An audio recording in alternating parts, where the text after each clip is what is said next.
ഏവർക്കും മറ്റൊരു വീഡിയോയിലേക്ക് സ്വാഗതം. നമ്മളിപ്പോൾ പോകുന്നത് മുട്ടുചിറയിലുള്ള വിശുദ്ധ അൽഫോൻസാമ്മയുടെ ഭവനത്തിലേക്കാണ്. നമ്മളിപ്പോൾ കാണുന്നത് വിശുദ്ധ അൽഫോൻസാമ്മ ചർച്ചാണ്.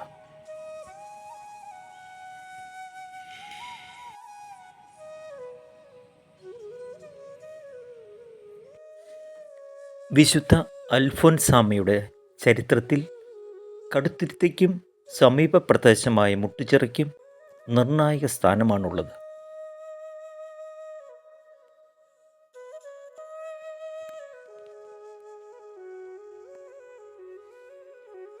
വിശുദ്ധ അൽഫോൻസാമ്മ 1910 ഓഗസ്റ്റ് 19 കോട്ടയം ജില്ലയിലെ കുടമാളൂർ, അതായത് ആർപ്പൂക്കരയിലുള്ള മുട്ടത്തുപാടം കുടുംബത്തിലാണ് ജനിച്ചത്.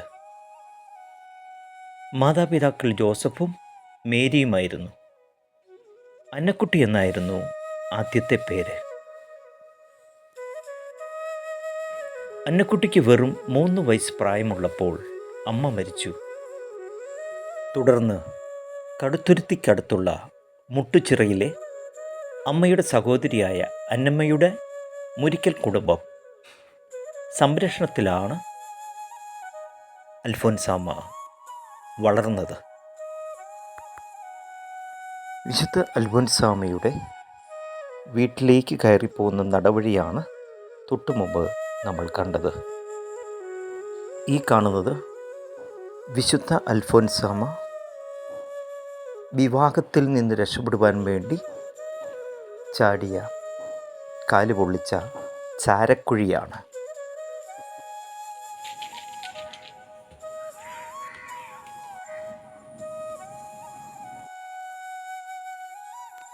ഇവിടം വിശുദ്ധ അൽഫോൻസാമ്മയുടെ വീടിന് മുമ്പിലുള്ള തിണ്ണയാണ്. ഈ തിണ്ണയിൽ കൂടിയാണ് കുഞ്ഞായിരുന്നപ്പോൾ അൽഫോൻസാമ്മ ഓടിക്കളിച്ചതും നടന്നതുമെല്ലാം. അവിടുത്തെ പിക്ചർ ഗാലറിയാണ് നമ്മളിപ്പോൾ കാണുന്നത്. മുട്ടുചിറ ഗവൺമെൻറ് സ്കൂളിലാണ് 4ാം ക്ലാസ് വരെ അന്നക്കുട്ടി പഠിച്ചത്. ഇവിടെ താമസിക്കുമ്പോഴാണ് വിശുദ്ധയുടെ ആത്മീയ ജീവിതത്തിന് അടിത്തറ പാകിയത്.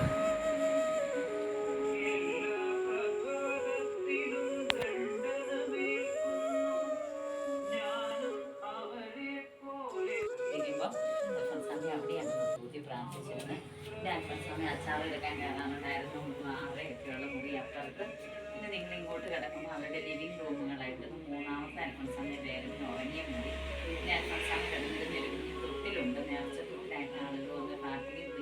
കുട്ടികൾ പോയി തൊട്ട് പ്രാർത്ഥിക്കുന്ന ഒരു അതാണ് തൊട്ടിലുണ്ട്. പിന്നെ അൽഫോൻസാമ്മ കൈകൊണ്ട് തയ്ച്ച് മനോഹരാക്കി തിരികൊണ്ടേയിരിക്കും. പിന്നെ അവരുടെ രൂപങ്ങൾ, ഇവിടെ ഉണ്ടായിരുന്ന വസ്തുക്കൾ എല്ലാം നമ്മൾ 1670 പണിയപ്പെട്ട ഈ വീട് 2009 നമ്മൾ വാങ്ങിച്ചിട്ട് മ്യൂസിയം പോലെയാക്കി. എല്ലാവർക്കും വന്ന് പ്രാർത്ഥിക്കും. ആളുകൾ വന്നിരുന്ന് പ്രാർത്ഥിക്കും. നേർച്ചകൾ നേർന്ന് ഒത്തിരി അനുഗ്രഹങ്ങളും അങ്ങനെയൊക്കെ കിടക്കും. ഈശോ നിങ്ങളെ അനുഗ്രഹിക്കട്ടെ. പാദത്തിൽ തന്നെ ഇങ്ങോട്ട് വരാനായിട്ട് ഈശോ നിങ്ങൾക്ക് കൃപ തന്നു. വിശുദ്ധ സ്ഥലങ്ങൾ ഈ സ്ഥലത്തിൻ്റെ പിന്നെ ഒരു പ്രത്യേകത, അൽഫോൻസാമ്മ ഈ വീട്ടിൽ ജീവിച്ചു 10 വർഷം.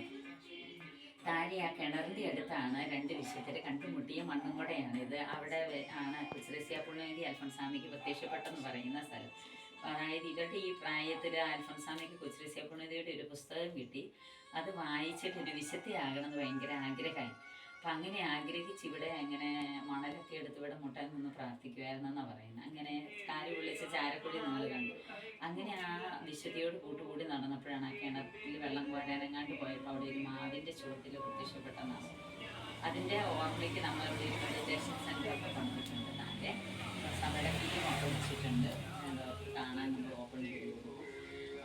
അങ്ങനെ 2 വിശുദ്ധരുടെ സംഗമ സ്ഥലം 10 വർഷം പിടിച്ച സ്ഥലം.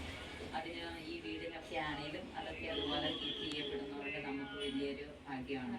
അപ്പോൾ നിങ്ങൾക്ക് പ്രാർത്ഥിച്ച് ഓരോന്നും കണ്ട് അനുഗ്രഹം പ്രാപിച്ചു പോരാൻ നിങ്ങളെ ചെയ്യാം കേട്ടോ.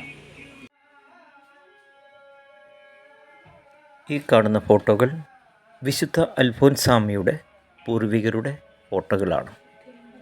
അതുപോലെ തന്നെ അൽഫോൻസാമ്മ ഉപയോഗിച്ച സാധനങ്ങളും നമുക്ക് ഈ വീട്ടിൽ കാണാവുന്നതാണ്.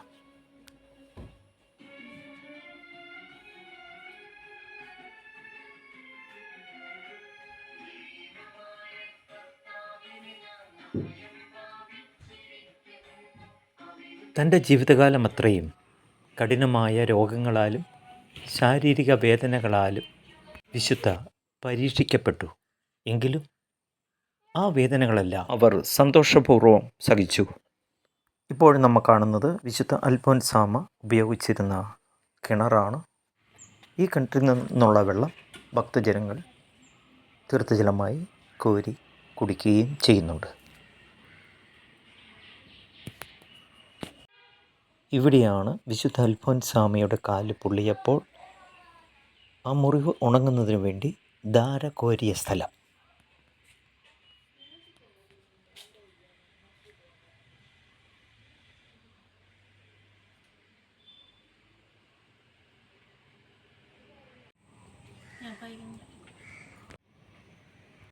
എല്ലാവർക്കും ഒത്തിരി നന്ദി. ഈ വീഡിയോ ഇഷ്ടപ്പെട്ടെങ്കിൽ ചാനൽ സബ്സ്ക്രൈബ് ചെയ്യുക, ഷെയർ ചെയ്യുക. വീണ്ടും മറ്റൊരു വീഡിയോയുമായി നമുക്ക് കാണാം. എല്ലാവർക്കും നന്ദി, നമസ്കാരം.